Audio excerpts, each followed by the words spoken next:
నా వయస్సు 22 సంవత్సరాలు. చాలా పీలగా ఉంటాను. నాకు ఊహ తెలిసిన దగ్గర నుంచి నేను సన్నగానే ఉన్నాను. నేను బాగా తింటాను. అయినా సన్నగానే ఉంటాను.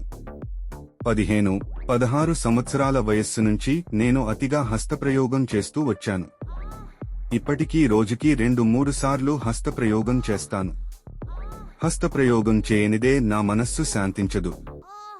ఎంత తిన్నా నేను లావుగా తయారవకపోవడానికి హస్తప్రయోగం వల్ల అతిగా వీర్యాన్ని కోల్పోవడమే కారణమా?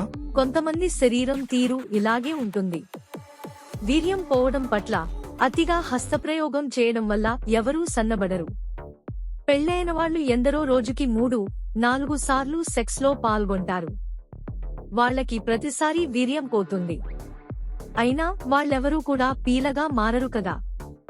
మనుష్యులు పీలగా ఉండటానికి వీర్యం పోవడానికి సంబంధం లేదు. అందుకని వీర్యనష్టం గురించి ఆలోచించకండి.